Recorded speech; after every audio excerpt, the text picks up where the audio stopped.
श्री गोवर्धन नाथ की जय हो। श्री गोकुलनाथ जी विरचित श्री हरिराय जी महाप्रभु जी प्रणीत 252 वैष्णवन की वार्ता में वार्ता क्रमांक 54 वो जो एक पटेल जिसके लिए गाड़ी पठाई। जो ये प्रसंग अधूरो હતો, जो कल यहाँ तक आयो હતો, जो श्रीनाथ जी ने श्री गुसाई जी को मध्य रात्रि को आज्ञा दीनी और कहो कि अमुके गाम यह संग आयो है, तहाँ यह गाड़ी याही समय पठाइयो और इन वैष्णव को संध्या आरती समय एक दिन दर्शन कराइयो। गाड़ी वान सो यह कही दीजियो, जो वाही पटेल को अकेलो गाड़ी ऊपर चढ़ावे और को नाही। यह श्री गोवर्धन नाथ जी श्री गुसाई जी को कही के मंदिर में पधारे।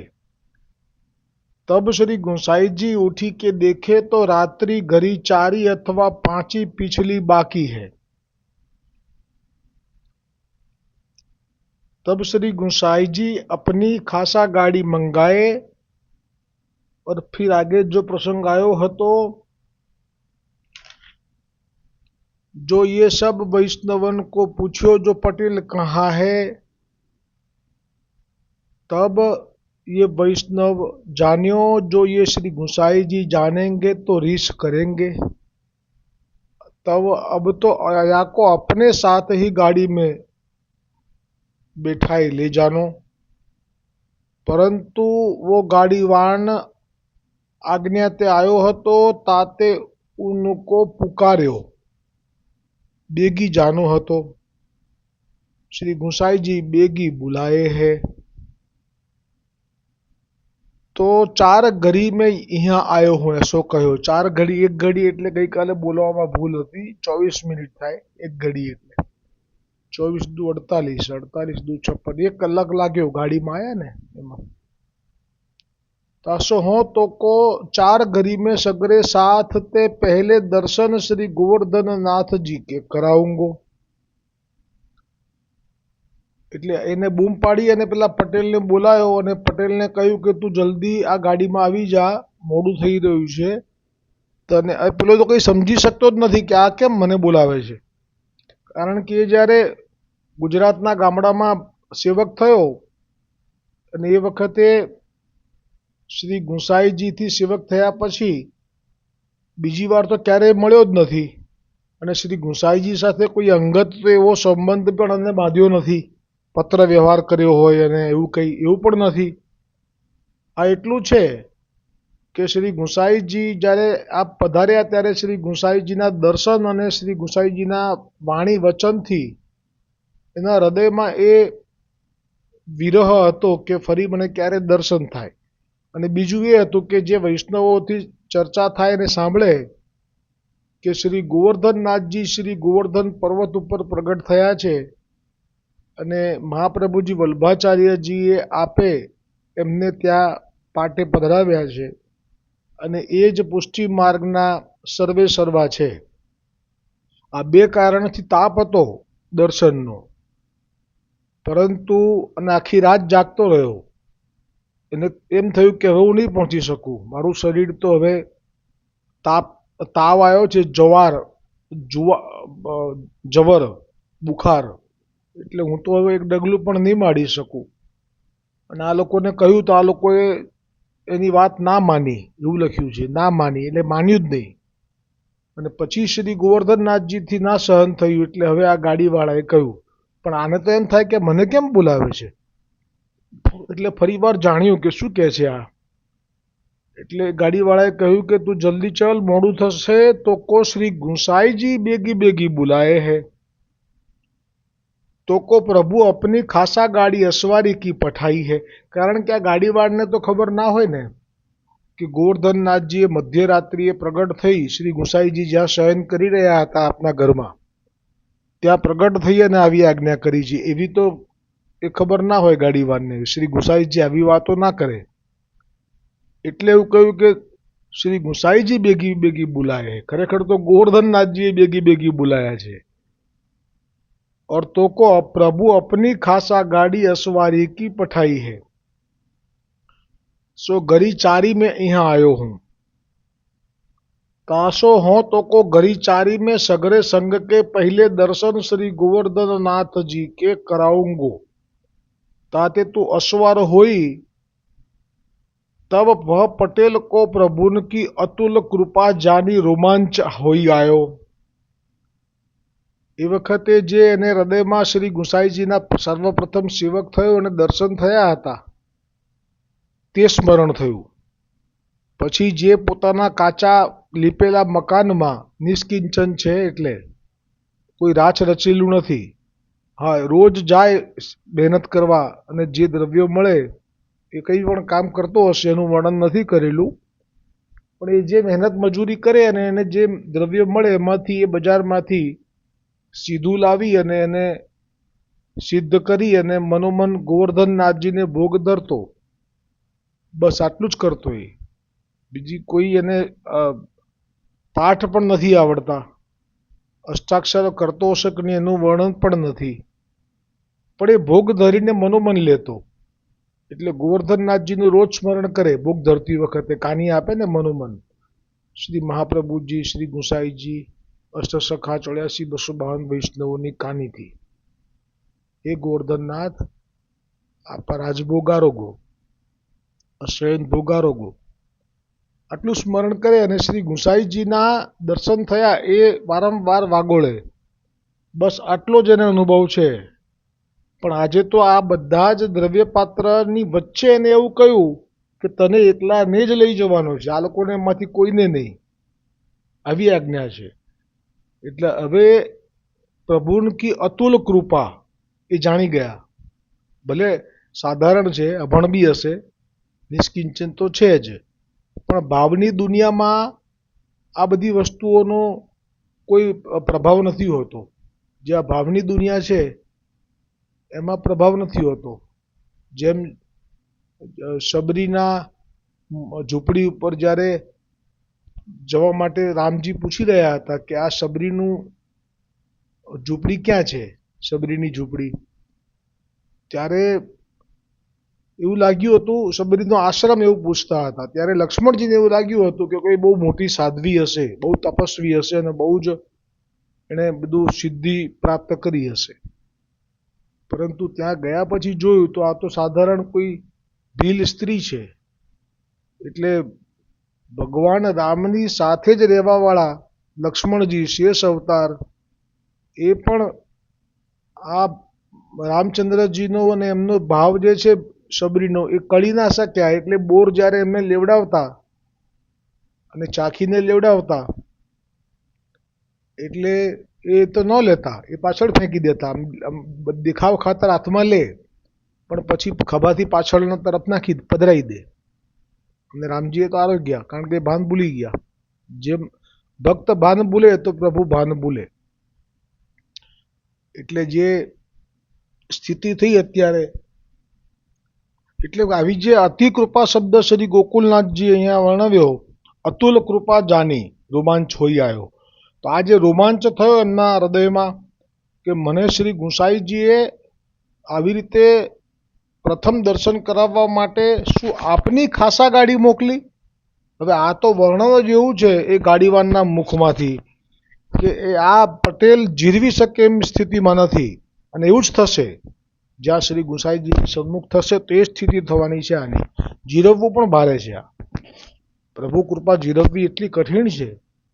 અને આ વાત પણ નિશ્ચય છે કે જો એને તાવ ન આવ્યો હોત અને એને શરીરમાં જે આટલી તકલીફ થઈ અને એને એમ થયું કે નહીં જ ચાલી શકાય અને હું દર્શનથી વંચિત રહી જઈશ, તો આ જે થયું એ ખરેખર જોવા જઈએ તો એમના માટે કૃપાનું એક કારણ બની ગયું। એટલે આ એક આ ટૂંક પણ બહુ સુંદર છે આને અનુસંધાનમાં, કે જેને હૈયે વાગે ગાવ એને મળતો પહેલો દાવ.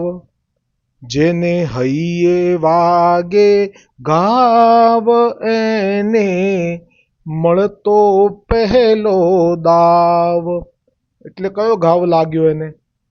કે આ બધા દ્રવ્ય પાત્ર વૈષ્ણવોને વિનંતી કરી કે તમારી ગાડીમાં જગ્યા તો ઘણી છે, મને એક બેસાડી દો ખૂણામાં તો હું દર્શન કરી શકું તમારી કૃપાથી. એવું લખ્યું છે આગળ, શબ્દ વાંચી લો ફરી એકવાર. એનો ભાવ પણ દીનતાથી ભરેલો હતો. એણે એમ નથી કીધું કે હું વૈષ્ણવ છું તમે મને કેમ ના બેસાડો, એવું નથી કીધું. એણે વિનંતી એવી સુંદર કરી છે કે ભાઈ काल ही मुझको कोई गाड़ी ऊपर चढ़ाई के ले चले तो हाँ तुम्हारे प्रताप ते, તમારા પ્રતાપથી શ્રી ગોવર્ધન નાથજી કે દર્શન પાऊं. પણ હવે જે ગાવ લાગ્યો એ કેવો લાગ્યો? तब वे तो सब द्रव्य पात्र होते, सो द्रव्य के मद में काहू ने या की बात मानी नाही. આ ના માન્યું ને એટલે એને આ દશા થઈ કે જેને હૈયે લાગે ઘાવ એને મળતો સાચો લાવ. અને આ ઘાવ એવો હતો કે આખી રાત ઊંઘી ના શક્યો. આખી રાત શ્રી ગોવર્ધનનાથ જેમને કાની આપતો, મનોમન ભોગ ધરતો પોતાના ઝૂંપડામાં, એ ગોવર્ધનનાથનું સ્મરણ જે કર્યું એ મેં કહ્યું એમ હજારો ગામના છેટે હૃદયના ભાવ દોડે છે. ખરી એ પ્રેમની શક્તિ અદિથા તાર જોડે છે. પ્રેમની શક્તિમાં પછી બીજું બધું નથી હોતું. જેને હૈયે વાગે ઘાવ એને મળતો સાચો લાવ. હવે જે આ લાવ મળે છે એ ખરેખર જેને કષ્ટ પડી જાય છે, જેને કોઈ અચાનક આબ ફાટી જાય છે, જેને કોઈને અચાનક અણધારી એવી ઘટના ઘટી જાય છે કે જે દુઃખદ હોય છે જીવનમાં, પણ પછી જ આ ઘટના ઘટતી હોય છે. અને સમજણવાળા સમજે સગળું સમજાવે સહુ ભાવ. જેને વેઠ્યું નથી, જેને જરા પણ દુઃખનો અનુભવ નથી કર્યો, એક સરખું જીવન જીવ્યા છે, એ લોકો તો સમજવાળા બહુ હોય કે સમજણવાળા સમજે સગળું સમજાવે સહુ ભાવ. પણ આ તો અનુભવ વાળા બેઠા છે, જ્યાં પટેલ છે તો અણસમજુ ને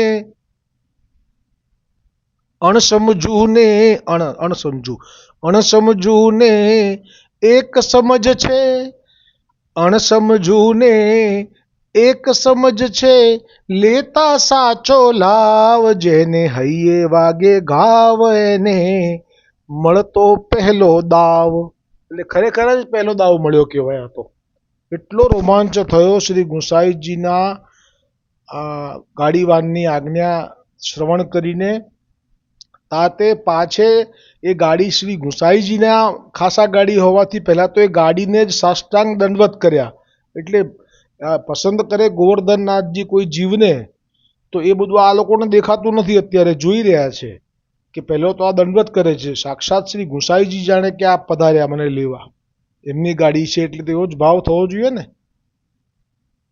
દંડવત કરી કે વા ગાડી ઉપર અસવાર ભયો. એક એક લક્ષણો પ્રગટ થશે કે શા માટે ગોવર્ધનનાથજીએ આ જીવની પર આટલી બધી કૃપા વિચારી છે. ઇતને ही गाड़ी चलाई और सगरे मोहो धोवत रहे और देखत रहे. દાંતણા કરતા હતા એટલે ગોકુલનાથજી કહે છે બધા મોઢું ધોતા રહ્યા અને જોતા રહ્યા. और यह पटेल तो गाड़ी में बैठी के पवन के वेग सो चल्यो, सो श्रीनाथजी के सिंगार समय आई पહોંચ્યો. આપે આજ્ઞા તો છે સંધ્યાની કરી હશે, કેમ કરી હશે તો મને નથી સમજાયું હજી સુધી, પણ શ્રીનાથજીના શિંગાર સમય આવી પહોંચ્યો. હવે જુઓ આજે આખી રાત જે તાપ થયો છે, સતત જે એને ખેદ થયો છે ને, એ બધો જ સામે ગોવર્ધનનાથજીના હૃદયમાં પણ થયો છે. આ એ બે બાજુ છે, સરખો છે. એટલે આની સ્થિતિ કેવી થશે હવે કે હવે શ્રીનાથજી જે આજ્ઞા કરશે ને એ આમાં શ્રી ગુસાઈજી પણ હવે એમને રોકશે કે આટલા બધા તમે કેમ આવી રીતે આજ્ઞાઓ કરો છો ખોટી ખોટી, એવું કેવું પડશે શ્રી ગુસાઈજીએ ગોવર્ધનનાથજીને. કારણ કે ગોવર્ધનનાથજી એ જીવના આખી રાતના તાપને કારણે એ તપી ગયા છે. એટલે એ જે આજ્ઞા કરશે બિલકુલ શ્રી ગુસાઈજી કહેશે કે ના હું નહીં માન્ય રાખું, આવું થશે આજે. આહા હા, શું સુંદર પ્રસંગ છે આ તો. श्रीनाथ के श्रृंगार समय आई पहुंच्यो, तब वह गाड़ीवान ने खबर कराई जो महाराज अमुको पटेल मंदिर की तिवारी में ठाड़ो है. હવે આ શ્રી ગુસાઈજી આપ શ્રી ગોવર્ધનનાથજીને શ્રૃંગાર કરી રહ્યા છે અને ત્યાં ખબર આવી, બહારથી ખબર કરાઈ, કેમ કે એ કોઈ અંદર ના જઈ શકે. પણ જે શ્રી ગુસાઈજીની સમીપમાં જે સેવક હોય, કઈ આ મંજુષા એટલે જે ઠાકોરજીને શ્રૃંગારની પેટી વગેરે લાવવાની કે બીજી કોઈ ઠહેલ માટે જે ઊભા હોય અપરસમાં, એના નામની બૂમ પડી. એટલે બહાર ગયો, અંદર આવીને કહ્યું કે મહારાજ અમુકો પટેલ મંદિર કી तिवारी में ठाड़ो है. આજ્ઞા હતી ને. तब श्री गोवर्धननाथ जी श्री गोसाई जी परस्पर मुस्काई के बहुत प्रसन्न भय. બોલો, છે ને બાળક એટલે બાળક જ સ્વભાવ છે આમનો. બાળક જેવા કેટલા નિર્દોષ સ્વભાવ છે આપનો, કે આવી ગયો એટલે આનંદ થઈ ગયો. આનંદ કેમ થયો? આખી રાત તપ્યો છે. શ્રી ગોવર્ધનનાથજી શ્રી ગુસાઈજી પરસ્પર એકબીજાને સામું જોઈને હસ્યા અને બંને પ્રસન્ન થયા. તબ શ્રી, હવે જો શ્રી ગોવર્ધનનાથજીની આજ્ઞા, અવ્યવહારુ આજ્ઞા, અનુચિત આજ્ઞા, પણ કેમ ભાવમાં આવી ગયા છે ને આપ પણ એવા ભાવમાં, જેવો પેલો ભાવમાં છે એવા આપ છે અત્યારે, જેવું મેં કહ્યું એમ સબરીનું ને રામજીનું. તબ શ્રી ગોવર્ધનનાથજી કહે જો યાકો યાહી સવે દર્શન કરાવો. અત્યારે શ્રૃંગાર આપ કરી રહ્યા છો, ભલે એને અંદર જ બોલાવડાવી લો, આપની એની સામે જ શ્રૃંગાર ભલે થાય. એટલે આપણને એમ થાય છે ને કે કેમ આ શ્રૃંગારમાં આવી રીતે કોઈને હાજર નથી રાખવામાં આવતા, એનો ખુલાસો થશે આજે. તબ શ્રી ગુસાઈજી કહે જો યહ મર્યાદા તો નાહી. હવે ગોવર્ધનનાથજી સાક્ષાત પૂર્ણ પુરુષોત્તમ જો આજ્ઞા કરી દે કે એમને બોલાવી લો અંદર, એ વૈષ્ણવને પટેલને, અને ત્યારે શ્રી ગુસાઈજીએ એમ કહી દીધું વિવેકપૂર્ણ ભાષામાં કે આ કઈ મર્યાદા તો ના કહેવાય. હવે આગળ બીજું કહ્યું, શા માટે? તા ઉપર આજ્ઞા હોય આપકી સો હમકો કરનો. છે ને, એક વાક્યમાં પહેલા એમ કહ્યું કે આ વધારે પડતું થાય છે. હવે અત્યારે શ્રૃંગારના સમય અંદર બોલાવડાવો છો એ પટેલને, એ તો ખોટું થાય છે, કેમ કે આ મર્યાદા નથી. આ મર્યાદા પછી આ શ્રી ગુસાઈજી કોનો વિચારે? મહાપ્રભુજીએ જે મર્યાદા પ્રગટ કરી છે કે આ પ્રમાણે જ થાય. શૃંગાર વખતે અધિકાર વગરનો કોઈ જીવ ત્યાં ન હોવો જોઈએ, આ મર્યાદા. અને એટલે કહ્યું કે આ મર્યાદા તો નથી, તા ઉપર આજ્ઞા હોય. હજી પણ જો એની ઉપરવટ જઈને પણ તમારે આજ્ઞા કરવી હોય તો પછી હું એવું જ કરીશ, તમે જેમ કહો તો બોલાવી લઉં. તો તરત જ જે ઠાકોરજી ગોવર્ધનનાથજીને જે ભાવમાં અતિરેક થઈ ગયો હતો એમાં ઉભરો પછી તરત જ શાંત થયો, એટલા પૂરતો કે અત્યારે નથી બોલાવવો. तब श्री गुसाई जी के वचन सुनी के श्री गोवर्धननाथ जी चूप કરી રહે. હવે જો કેમ ના બોલાવાય અંદર શ્રૃંગાર વખતે, એનો ભાવ શ્રી હરિરાયજી મહાપ્રભુજી એટલે સાક્ષાત આપ પણ વલ્લભ જ છે. હો, ધ્યાન રાખજો, વલ્લભાધીશ કી જય. કોઈ પણ નામ પાછળ મહાપ્રભુજી નથી લાગતું. આ લગાડ્યું છે ને એ પણ શ્રી ગુસાઈજીની આજ્ઞા હોવી જોઈએ, શ્રી ગોકુલનાથજીને કહેલું હોવું જોઈએ. અને શ્રી ગોકુલનાથજીએ જ, કારણ કે ચરવિત તાંબુલ તો શ્રી ગુસાઈજીએ ધરેલું છે, એટલે એ તો બધો ભેદ શ્રી ગુસાઈજીથી સિવાય કોણ જાણી શકે? કલ્યાણરાયજીને જે તાંબુલ ધર્યું હતું ચરવિત, ગોવિંદરાયજીના લાલન, જેમને આપના દ્વિતીય લાલનના પુત્ર એટલે આપના પૌત્ર, અને એ જે ધર્યું હતું ત્યારે આપનો સંકલ્પ હૃદયમાં અને શું ગૂઢ લીલા એ તો ખાલી આપ જ જાણો ને. પણ પછી જે હરિરાયજીનું નામ હરિરાયજી મહાપ્રભુજી પડ્યું એ વાત પણ ગૂઢ રાખી છે પડદાની પાછળ. પણ મહાપ્રભુજી નામ પડે એટલે આપણને એટલી તો ખબર પડી જ જવી જોઈએ કે આ બધી જ લીલામાં સાક્ષાત મહાપ્રભુજીનો આપના જ વૈષ્ણવો માટે 125 કે 120 વર્ષનું આયુ ભોગવી અને એક એવું સુંદર સાહિત્ય તૈયાર કર્યું છે કે પછી એ વૈષ્ણવોને પોષણ માટે ક્યાંય ફાંફા મારવાની જરૂર જ ના પડે. એટલે હરિરાયજી મહાપ્રભુજીએ કહ્યું કે શા માટે શ્રી ગોવર્ધનનાથજીને શ્રી ગુસાઈજી આવી મર્યાદા યાદ કરાવી? તો કહે છે કે કાહે તે જો યાકો સખ્ય ભક્તિ કો દાન શ્રી गोवर्धननाथ जी आप कियो नाही सो सख्यता बिना श्रृंगार होत समय काहू को दर्शन न होई यह मार्ग की मर्यादा है. આ સખ્ય ભાવ એટલે આનો સમજવા માટે એક દ્રષ્ટાંત જ લઈએ નાનું. દામોદરદાસ સંભલવાલાને ત્યાં જે પ્રભુ બિરાજ્યા દ્વારિકાધીશજી, અને રાજસેવા માટે સર્વપ્રથમ રાજસેવા ત્યાંથી થઈ. અને સખ્યનું દાન એ પ્રભુ પોતાના હાથમાં છે, આ ક્યારે કરવું. એટલે હજી તો સેવા શરૂ થઈ છે ને એ વખતના સમયમાં એક પ્રસંગ બની ગયો કે જે આપનું સૈયા જે છે એની પર બિલાડી અવર જવર ઘરમાં કરે કે એને કંઈ બહાર રોકાય નહીં.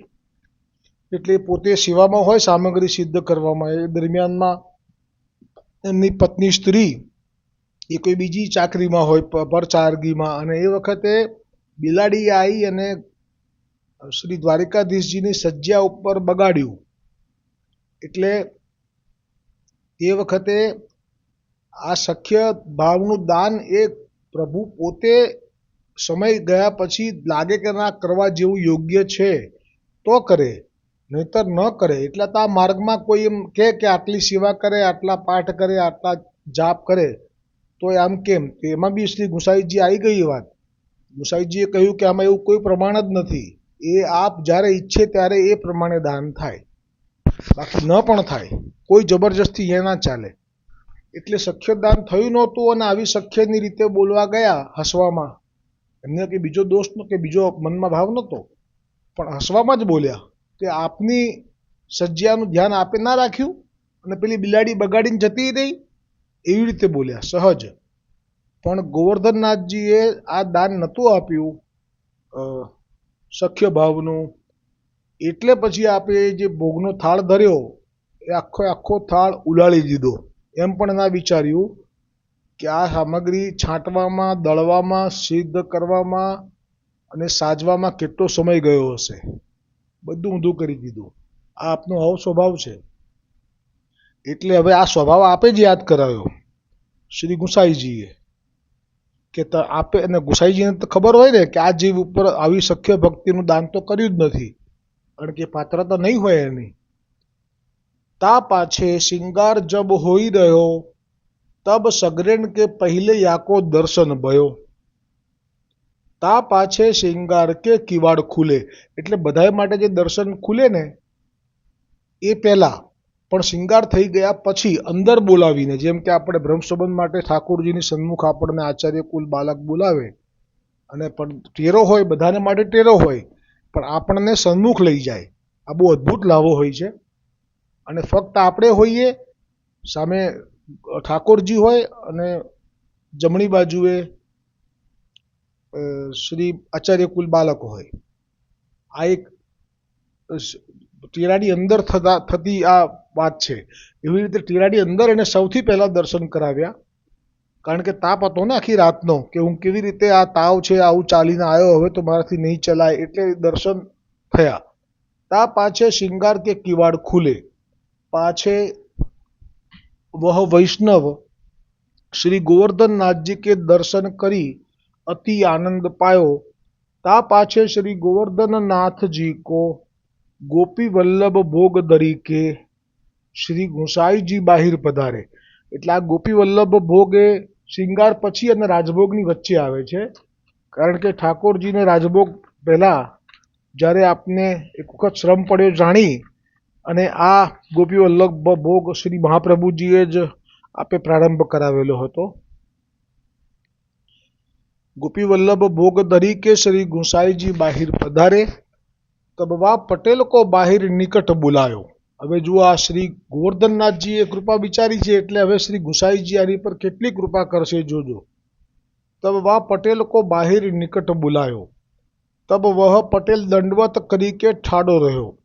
सो अति आनंद को आवेश वा पटेल के मन में प्रभु की कृपा ते आयो સો વહ મુગ્ધ સો ઠાડો હોઈ રહ્યો. જો હવે આ જીરવી નથી શક્યો આટલી બધી કૃપા, કેમ કે આ દ્રવ્ય પાત્રની વચ્ચે બધાની વચ્ચે કહ્યું ને કે તને જ લઈ જવાનો છે અને તને જ આજ્ઞા કરી છે શ્રી ગુસાઈજી પ્રભુએ, અને ખાસા ગાડી મોકલી છે. આ એટલી બધી મોટી વાત છે કે જે આ જીરવી નથી શક્યો. આટલી બધી કૃપા બસ એ જ એના મનમાં રટણ ચાલે છે. એટલે હવે એ છે ને એનું ગુમાવી બેઠો. શું? વહ મુગ્ધ સો ઠાડ. મુગ્ધ એટલે જાણે ગેલો થઈ ગયો હોય ને એવી રીતે, એને કોઈ મુમેન્ટ ના રહી. બાકી દેહ મેં પ્રાણ રંચક કેસે રહી ગયે. બસ હવે એને એમ થાય છે કે મને હવે કંઈ મેળવવું નથી, પ્રભુ તમે મળ્યા, હવે મેળવવું શું બાકી? હવે મારા જીવનમાં આનાથી વધારે કઈ કૃપા હોઈ શકે? એટલે હવે મારે ભૂતલ પર રહેવું જ નથી, કારણ કે આ જ એવી પળ છે સુંદર કે આનાથી વિશેષ સુંદર પળ મારા જીવનમાં વળી ક્યારે આવવાની હતી? કેમ કે એણે એના ઘરમાં જે જીવન જીવ્યો છે એક સાધારણ, અને છતાંય આટલી બધી કૃપા થઈ ગઈ છે. તો હવે મારે તો કોઈ પણ સંજોગોમાં આવી રીતે આ પળને જવા દેવી નથી. એટલે એ જ વખતે એના પ્રાણ નીકળી જવાની તૈયારી થવા લાગ્યા. બાકી દેહ મેં પ્રાણ રંચક કે સે હી રહ ગયે. થોડા જ બસ હવે પ્રાણ કંઠે આવી ગયા, માનો ને તૈયારી હતી, હમણાં પડે એટલે એ દેહ છૂટી જવાનો હતો. તબ વાકી દશા પ્રભુન જાની, તબ એક લોટી જલ મંગાઈ કે રામદાસજી ભીતરિયા સો કહે, જો તુમ છુવાઈ કે યાકો બેગો ચરણો દખ દેઉં. એટલે જુઓ આ મર્યાદા પણ કેટલી પાળે છે આપ, અને આજ્ઞા પણ કરી દીધી, સમય પ્રમાણે કરી દીધી. જેમ પેલી માટે કીધું ને કે જારી ભલે છોવાઈ જાય તો છોવાઈ જાય કુંજરી માટે, પણ એને જલ પીવડાવો એ મ્લેચ્છ હતી. અને બીજું જળ ન હતું, ખાલી ઠાકોરજીની જે આપની જે જારીજી હોય શ્રી ગુસાઈજીની એ તો પણ આપે આપી દીધી કે ભલે જારીજી તો બીજી આવશે પણ આનો પ્રાણ પાછો નહીં આવે, કારણ કે લીલાની જીવ હતી ને પુલિંદીની યુથની. એટલે કહ્યું કે તબ એક લોટી જલ મંગાઈ કે રામદાસ ભીતરિયા સો કહે. રામદાસ ભીતરિયા જે છે એ સેવામાં હોય ગોવર્ધનનાથજીની, એટલે એ અપરસમાં હતા. એટલે કે ભલે તું છોવાઈ જાય પણ જલ્દીથી અને ચરણોદક મુખમાં રેડી દે, એટલે એ પાછો એને લાવવો પડે, નહીંતર પહોંચી જશે. એટલે એ જે જારીજીથી આપ ચરણોદક લીધું અને નાતરું યાકી અબહી દેહ છૂટત હે, આ અત્યારે જ પહોંચી જશે, ઝડપથી કર. તબ શ્રી ગુસાઈજી કો ચરણોદક રામદાસજી છુવાઈ કે દીએ. છુવાઈ એટલે પોતે અપરસમાં હતા પણ અપરસ છોડી દીધી અને ઝીલી લીધું, એના ખોળામાં મસ્તક રાખ્યું અને મોઢું ખોલી અને શ્રી ગુસાઈજીએ આપનું ચરણોદક જે ધર્યું એ એમને પીવડાવી દીધું. તા પાછે શ્રી ગુસાઈજી એક અંગુલી જલ, એક અંજલિ ખોબામાં ભરાય ને એટલું, શ્રી ગુસાઈજી એક અંજુલી જલ હાથ में ले અષ્ટાક્ષર મંત્ર પઢી કે વા પટેલ ઉપર છીરક્યો. હવે કૃપાઓના વરસાદ થયા છે, આમાં આપણને સમજાશે પછી, કારણ કે ચરણોદક તો આપ્યું, હવે આપ તો કૃપાની દ્રષ્ટિ કરે તોય પછી એ પાછો આવી જાય, એટલા બધા આપ સામર્થ્યવાન છો. આપ કરતુમ અકર્તુમ અન્યથા કરતુમ સર્વ સામર્થ્ય યુક્ત છો, છતાં પણ આપે ચરણોદક પણ આપ્યું અને ઉપરાંત એક અંજુલીમાં જલ હાથમાં લઈ શ્રી કૃષ્ણ શરણમમાં એવું મુખથી ઉચ્ચાર કરી એ પટેલ ઉપર છાંટ્યું. તબ તો વહ પટેલ સાવધાન ભયો. બધા જે ઊભા છે આજુબાજુમાં, જે બીજા વૈષ્ણવો અંદર, એ લોકો તો એમ વિચારતા હશે કે હવે આ તો પતી જશે, પહોંચી જશે. પાછે સાવધાન ભયો. હરિરાયજી મહાप्रभु जी भाव प्रकाश में कहे छे, सो या वार्ता को अभिप्राय यह है, जो चरण है सो शीतल भक्ति है, ताते चरणोदक लिए ते स्वास्थ्यता प्राप्त होई. એટલે જ્યારે એમ થાય કે એને જે તાપ વધી જાય અને એમ થાય કે આ જે અનુભવ થયો હવે આ પછી મારે બીજું જીવવું નથી, એ જે એને તાપ હૃદયમાં ચરણ સીમાએ પહોંચ્યો એને ઠંડો કરવા માટે ચરણોદકથી એ તાપ ઠરી જાય, શાંત થઈ જાય, તો જ એના દેહમાં પ્રાણ રહી શકે, એમ કે છે. और અષ્ટાક્ષર શરણ ભાવ કો ધ્યાન હારો હે. અને અષ્ટાક્ષર એટલા માટે આપણે હાથમાં અંજલિ લઈને આ બીજી કૃપા કરી કે એને પછી જીવવા માટે આપે કૃપા કરીને જીવાડ્યો તો ખરો, પણ એનામાં સખ્ય ભાવ નથી ઠાકોરજી માટે. અને એ અષ્ટાક્ષર મંત્ર કરીને આપણે જે જલ છાંટ્યું એટલે એને શું કયો ભાવ મળ્યો? શરણ ભાવ અને દ્રઢ થઈ ગયો ઠાકોરજી માટેનો. કારણ કે આ તો એમ જ નીકળ્યો હતો ને દર્શનના ભાવથી, પણ એટલું બધું નહોતું. હવે આ તો કૃપા સ્પેશિયલ થઈ ગઈ કે શરણ ભાવ એમને દ્રઢ કરી દીધો. હવે એનું શરણ ડગશે નહીં. સોહું ચિત્ત કો સ્થિર કરત હે તાતે યા પટેલ વૈષ્ણવ કો ઇન દોન તે સ્વાસ્થ્ય પ્રાપ્ત ભયો નાતરું અતિ આનંદ કરી અસ્વાસ્થ્યતા में યાકી દેહ છૂટી જાતી. યહ ભાવ જતાયો. આ વખતે પેલો પ્રસંગ યાદ કરવાનો આપણે કે જ્યારે ચતુર્ભુજદાસજીના પુત્ર રઘુદાસ કે રાઘવદાસની દ્રષ્ટિમાં પ્રત્યક્ષ દર્શન થયા ખેલના, હોલી ખેલના. ત્યાં જ કયું સ્થાન હતું એમાં મહાવન હશે કદાચ. તો તે દર્શન થયા, તેમાં એ દર્શન જીરવી ના શક્યા એટલે દેહ છૂટી ગયો. એટલે આ ગિરધરજીને થોડું સ્મિત કર્યું. એટલે વૈષ્ણવે પૂછ્યું ખરું કે કેમ કૃપાનાથ આપ આમાં સ્મિત કેમ કરો છો? એટલે એનું કારણ કેટલું સુંદર કીધું કે જે કુંભનદાસ કે જેમને આટલા બધા વખત ઠાકોરજીની લીલાઓના દર્શન થયા કર્યા, તો એમણે એ કેવા સુંદર લીલાઓના પદ રચીને લોકોને પણ લાભાન્વિત કર્યા.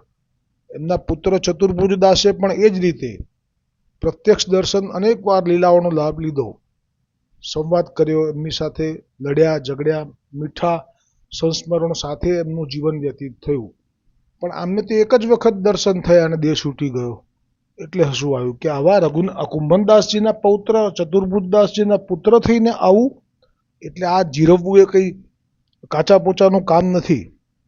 હવે આ પ્રસંગમાં જે ખરી આનંદ આવે એવી વાતો એ આવતીકાલે આવશે. કારણ કે ઠાકોરજી હવે પેલા લોકો જે દ્રવ્યપાત્ર મદવાળા હતા એમનો મદ એવો ઉતારી નાખશે અને એવા દીન કરી નાખશે. એ લીલા પણ કૃપા કરવા માટે જ હશે એમ માનીને ચાલજો વૈષ્ણવો. એ પ્રસંગ આવતીકાલે આવશે. હવે હરિરાયજી મહાપ્રભુજીએ શિક્ષાપત્રો દ્વારા વૈષ્ણવોના હૃદયના સર્વ સંશયોનું છેદન કર્યું છે અને એટલા નિર્ભય કરી નાખ્યા છે. કારણ કે આ માર્ગમાં એવું છે કે આ માર્ગ વૈષ્ણવોથી ફલિત થાય છે. આ માર્ગ વૈષ્ણવો માટે જ છે. અને આ માર્ગમાં શ્રમ સાક્ષાત મહાપ્રભુજીએ લીધો છે, એ પણ વૈષ્ણવો માટે લીધો છે. શ્રી ગુસાઈજીએ લીધો છે. કાલે મેં કહ્યું 3 તુંબાવાલાના પ્રસંગવાળી વાત. રાજા માટે, રાજા જેવા માટે આપ ચાલીને આવ્યા અહીંયા ત્યાંથી સવારી કરીને. તો આ માર્ગમાં આપે આટલો શ્રમ લીધો છે. આ પ્રગટ કર્યું છે કે વૈષ્ણવોનું મહાત્મ્ય શું છે. પણ અત્યારે પરિસ્થિતિ સાવ જુદી થઈ ગઈ છે. પરિસ્થિતિમાં અત્યારે વૈષ્ણવો એટલા ડરી ગયા છે કે એ જાણે છે, એ જોઈ રહ્યા છે કે આ મહાપ્રભુજીના માર્ગથી વિપરીત વાત છે. પણ એવી પણ એમનામાં જીગર નથી, હિંમત નથી કે એ લોકો એક હરફ ઉચ્ચારી શકે. કારણ કે એટલા વર્ષોથી બેસાડી દેવામાં આવ્યું છે કે જો આપણે આને લીલા ગણી લેવાની, ધારો કે એમ કહેવામાં આવે કે તમે દાન પૂન કરો, આ નિશાળ ખુલવા જઈ રહી છે, આ નિશાળમાં તમે જેટલું થાય એટલું દાન કરવું જોઈએ તમારે, આવી આજ્ઞા માનો કે અત્યારે કોઈ આચાર્ય બાલક કરે છે, તો એ વખતે જે વૈષ્ણવો આપનાથી પ્રભાવિત છે, આપનાથી પોષણ પામેલા છે અને આપનાથી એમને ઘણું બધું માર્ગદર્શન મળેલું છે અને બહુ જ સહજતાથી માર્ગમાં એ આનંદ કરી રહ્યા છે, બધું બરાબર હોય, પણ આ આજ્ઞામાં જો હવે એમને એમ થાય કે અમે આજ્ઞા થઈ ગઈ છે આડકતરી રીતે કે પ્રત્યક્ષ રીતે, એ તો અંદરની વાત છે બંધ બારણાની, એ તો નથી ખબર આપણને. પણ જો આજ્ઞા થઈ ગઈ છે, હવે એ વૈષ્ણવની સ્થિતિ શું થઈ જાય છે કે એ જાણે છે કે મહાપ્રભુજીના પુષ્ટિ માર્ગમાં દાન પૂન એ છે જ નહીં, કેમ કે માલિકી જ નથી દ્રવ્યની આપણી, એટલે દાન કેવી રીતે થાય. અને આ પ્રસંગ તમારે જાણવો હોય તો જ્યારે જ્યારે પણ દાન એકાદશી આવશે ને ત્યારે ત્યારે આચાર્ય ચરણ જરૂરથી આ પ્રસંગ લે છે કે ખરેખર તો દાન આપવાનો અધિકાર જ પૂરો થઈ ગયો. જ્યાં બ્રહ્મ સંબંધ થયો અને જેમાં આપણે વચન ઉચ્ચાર્યા સહસ્ત્ર પરિવત્સર મિત કાલ જાત કૃષ્ણ વિયોગ જનિત તાપ ક્લેશ આનંદ તીરો ભાવોહમ ભગવતે કૃષ્ણાય શ્રી ગોપીજન વલ્લભાય. હવે આવે છે દેહ પ્રાણ ઇન્દ્રિય અંતકરણાની તદ ધર્માસ દારા આગાર પુત્ર આપ્તવિત ઈ આપ્તવિત વિત એટલે દ્રવ્ય ઈ સમર્પયામી. આ બધું આપના ચરણોમાં સમર્પિત છે.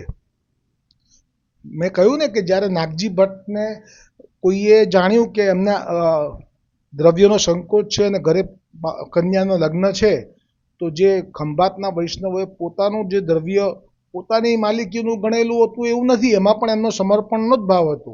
પણ વૈષ્ણવને મદદ થાય એવું આપણા માર્ગમાં વિધાન છે. એટલે વૈષ્ણવના માટે થઈને કોઈ દ્રવ્ય આપવામાં આવે છે તો એમાં કોઈ અપરાધ કે બાદ નથી. એટલે એ દ્રવ્ય મોકલેલું એ એમનો ભાવ એમની રીતે સાચો હતો. પરંતુ અહીંયા જ્યાં દ્રવ્ય આવ્યું પણ આ સાધારણ વૈષ્ણવ હોય તો જરૂર લે અને વિનિયોગ કરે તો એને પણ બાદ નથી. પણ આ તો નાગજી ભટ્ટ છે, પરમ ભગવદીય તાદશી વૈષ્ણવ છે. એ કેવી રીતે?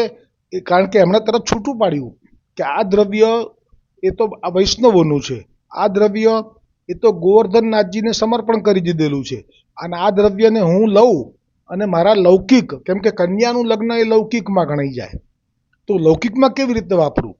તો આ દ્રવ્ય એ કેમ એમણે ત્યાં ગોધરામાં દાન ના કરી દીધું? કોઈ સ્કૂલ ખુલતી હોય એમાં કરી શકતા હતા, ત્યાં ધર્માદા કરી દે, ભંડારો કરી દે. એમણે આટલો શ્રમ કેમ લીધો કે પોલા વાંસમાં એ સોનાની મુદ્રા કરાવડાવી, એ હુંડીની અંદર ભર્યા સોનાની મુદ્રા અને પછી ચાલ્યા ગોધરાથી છેક શ્રી ગોકુલ અને એ ભંડારમાં ધરી દીધી. ગુસાઈજીને પણ ના ધર્યા, કારણ કે ગોવર્ધનનાથજીને ધરી દીધેલું છે ને, તો એમાંથી ગુસાઈજીને ચરણે ભેટ નથી ધરી, સીધી ગોવર્ધનનાથજીને. આ સહસ્ત્ર પરિવત્સર મંત્રનો પ્રભાવ છે. તો આ જે ભાવ છે એ આજકાલના વૈષ્ણવો જાણતા બી હોય, પણ હવે આજ્ઞા એવી થઈ જાય આપ મોટાથી કે આ યાહી મેં ગોકુલ ને યાહી મેં યમુના. હવે આવી આજ્ઞા થઈ ગયા પછી એ લોકો પણ જો એમ થાય કે અમે એમની આજ્ઞા નહીં પાળીએ, કે અમને આટલો ઈશારો કરે છે અમે સમજીને પણ અમે આ નહીં આપીએ તો અમને દોષ લાગશે. બસ આ દોષ શબ્દ જે છે ને એ એટલો ભારે કરી નાખ્યો છે અત્યારે વૈષ્ણવો માટે, કે વૈષ્ણવો નરી આંખે જોઈ શકે કે આ પુષ્ટિ માર્ગના સિદ્ધાંતથી સાવ અવળું છે, પણ છતાંય એમની હિંમત નથી કે એ વિષયમાં કંઈ વિચારી પણ શકે. એ દોષ શબ્દ, કેમ કે એ પછી એ વખતે એવું સમાધાન કરી લેવામાં આવે છે કે આ તો પ્રભુની લીલા છે, આપણે લીલા માનવાની, દોષ નહીં. આટલી હદ સુધીની દીનતા આજે પણ વૈષ્ણવોમાં છે. ધન્યતા છે વૈષ્ણવોની દીનતા માટે. શિક્ષાપત્ર 23મું આજે શરૂ થઈ રહ્યું છે. આનો ઉદ્દેશ અહીંયા જણાવ્યો છે કે 23મા પત્રમાં લૌકિક દુઃખ હૃદયમાં ન ધરવું.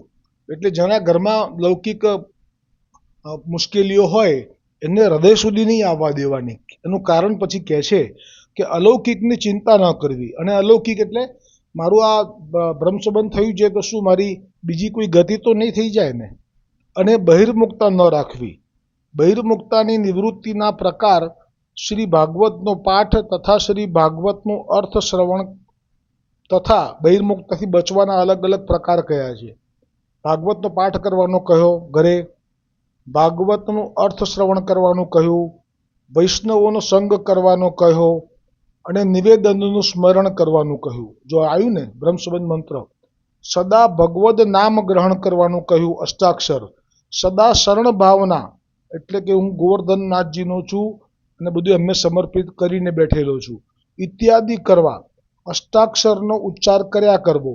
પંચાક્ષર મંત્રથી તદીયત્વની ભાવના કરવી અને વૈરાગ્ય અને સંતોષ રાખવા, એમ નિરૂપણ કર્યું છે આ 23મા પત્રમાં.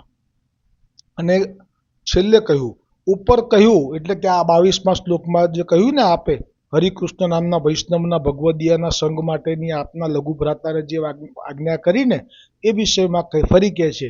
ઉપર કહ્યું કે ભગવદીયાના સંગમાં ગોષ્ઠી કરવાથી હૃદયમાં ભાવ સિદ્ધ થાય, ત્યારે હૃદયમાં પ્રભુના દર્શન થાય, ત્યારે લૌકિક વિચારમાં ચિત્ત ન જાય.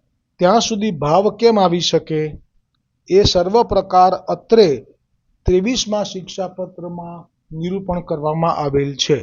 બસ એટલે આ જે આટલા સાધનો બતાવ્યા કે લૌકિક દુઃખ હૃદયમાં ન રાખવું, અલૌકિક ચિંતા ન કરવી, બહિર્મુખતા ન રાખવી વગેરે. ક્યાંય પણ શ્રી વલ્લભકુલથી સત્સંગ કરવાનો આવે, મને બતાવજો તો ખરા ક્યારેક બી કોઈ શ્લોકમાં આવે તો. હવે આવે છે પ્રથમ શ્લોક 23મા શિક્ષાપત્રમાં. શ્રી હરિરાયજી કહે છે કે તમે જો સિદ્ધાંતનું શ્રવણ કર્યું છે તો લૌકિકમાં મોહ કેમ પામો છો? અલૌકિકની ચિંતા તો વિષયના અભાવને લીધે છે નહીં. એમ અલૌકિકની ચિંતા તો વિષયના અભાવને લીધે જ તમે કરો છો ને. વિવેચન છે આનું. હવે શ્રી હરિરાયજી કહે છે કે તમે શ્રુતિ, સ્મૃતિ, વેદ, પુરાણ, શ્રીમદ ભાગવત આદિ સર્વનો સિદ્ધાંત જાણો છો, તો તમે આ લૌકિકમાં મોહ કેમ પામો છો? એ મોહ તમને યોગ્ય નથી. હવે હું તમને સિદ્ધાંત દર્શાવું છું. હવે આપ છે ખરેખર તો આગળનો જે પત્ર ચાલુ છે એના અનુસંધાનમાં આ 23મો પત્ર શરૂ થયો છે. એટલે આ તો હરિરાયજી શ્રી ગોપેશ્વરજી પ્રભુને જ કહી રહ્યા છે, એટલે કે માનો વલ્લભકુલ બાલકને જ કહી રહ્યા છે. કારણ કે વલ્લભકુલ બાલક સિવાય આ શ્રુતિ, સ્મૃતિ, વેદ, પુરાણ એના સિદ્ધાંતો કોઈ જાણી શકતું ના હોય. એટલે આ તો સ્પષ્ટ થઈ ગયું કે આ જે શ્લોક છે 23માં પહેલો, એ પણ વલ્લભકુલ બાલક માટે છે. હા, છટકબારી જોઈતી હોય તો મળે જ છે. જેમ કે આ શિક્ષા શ્લોકી જે છે એમાં આજે પણ છટકબારી એ લોકોએ શોધીને બધું વૈષ્ણવ માટે છે એમ સિદ્ધ કરી જ દીધું છે. આપનું સામર્થ્ય આગળ તો અમારા બિંદુ સૃષ્ટિ અને નાદ સૃષ્ટિમાં આટલો તો ફેર રહેવાનો. નાદ સૃષ્ટિનું જોર નથી કે સાબિત કરી શકે કે શિક્ષા શ્લોકી આપના માટે છે અને આ પ્રથમ શ્લોક પણ આપના માટે છે. કારણ કે વાઘને કોઈ કહે કે તમારું મોઢામાંથી પેલું આવે છે. હવે શ્રી હરિરાયજી લખે છે કે તમે શ્રુતિ, સ્મૃતિ, વેદ, પુરાણ, શ્રીમદ ભાગવત આદિ સર્વનો સિદ્ધાંત જાણો છો, તો તમે આ લૌકિકમાં મોહ કેમ પામો છો? એ મોહ તમને યોગ્ય નથી. હવે હું તમને સિદ્ધાંત દર્શાવું છું, તે જ ચિત્ત લગાડીને વિચારશો. જ્યાં સુધી લૌકિક વિષય હૃદયમાંથી નિવૃત્ત થતા નથી ત્યાં સુધી અલૌકિક ભાવ હૃદયમાં સ્થિર થતો નથી. તેથી જ ક્ષણે ક્ષણમાં ચિંતા થાય છે. જ્યારે હૃદયમાં વિષયનો અભાવ થાય ત્યારે જ એ ચિંતા થતી નથી. આ પ્રકારે આપણા પુષ્ટિ માર્ગમાં લૌકિક તેમજ અલૌકિક તેમ બંને પ્રકારની ચિંતા કર્તવ્ય નથી. આનું મનન તો વલ્લભકુલ બાળકોને કરવાનું છે, આપણે નહીં. હવે આજે એક રસ્યો લઈ અને પછી આશ્રયનું પદ. मैं पनिया न जाऊं, आज मैं पनिया न जाऊं, वहाँ मचरयो फागरी, मचरयो फागरी. पनिया न जाऊं, आज मैं पनिया न जाऊं, वहाँ मचरयो फागरी, मचरयो फागरी. પનિયા એટલે કૂવો, પાણી ભરવા જાય ને એ. આમાં જ આવશે પેલું નાગરિયા મેં થર થર કાંપું, ભઈ હું બેહાલરી. સ્વામીજીની કૃપા વિના શ્રી ઠાકોરજીનો અંગ સ્પર્શ એ સંભવ નથી. એ ભાવ આમાં આવશે. એક તો ઉત્પાતી કાના, દૂજે સંગ ગ્વાલરી. मेरो रूप अनोखो कहिए, मेरो रूप अनोखो कहिए, जीवे को जंजालरी, जीवे को जंजालरी. मोहे देख आवे काना, मद गति चालरी. हाथ में पिचकारी वाके, हाथ में पिचकारी वाके, फेंट में गुलालरी, फेंट में गुलालरी. ताल तो मृदंग बाजे और डफ ताररी, मधुर मधुर बंसी बाजे, मधुर मधुर बंसी बाजे. नाचे नंदलालरी, नाचे नंदलालरी. नागरिया में थर थर कांपू, भई हूँ बेहालरी. नागरिया में थर थर कांपू, भई हूँ बेहालरी. पीरे पटवारो काना, पीरे पटवारो काना, मदन गोपालरी, मदन गोपालरी. आज मैं पनिया न जाऊं, आज मैं पनिया न जाऊं, वहाँ मचरयो फागरी, मचरयो फागरी. दृढ़ इन चरणन केरो भरोसो, दृढ़ इन चरणन केरो. श्री वल्लभ नख चंद्र छटा बिन सब जग माजू, अंधेरो भरोसो दृढ़ न चरणन केरो। श्री और न श्री वल्लभ नख चंद्र छटा बिन सब जग माजू, अंधेरो भरोसो दृढ़ न चरणन केरो। साधन और नहीं आकली में, जासो होय निवेरो। सूर कहाँ कहे द्विविध यादरो, बिना मोल को चेरो भरोसो दृढ़ इन चरणन केरो। दृढ़ इन चरणन केरो भरोसो दृढ़ इन चरणन, दृढ़ इन चरणन, दृढ़ इन चरणन केरो। श्री गोवर्धन नाथ की जय, श्री वल्लभाधीश की जय, श्री गुसाई जी परम दयाल की जय, श्याम सुंदर श्री यमुने महारानी जी की जय, श्री वल्लभ कुल परिवार की जय, अपने अपने गुरुदेव की जय, संत विहारी लाल की जय। होली के रसिया की जय हो।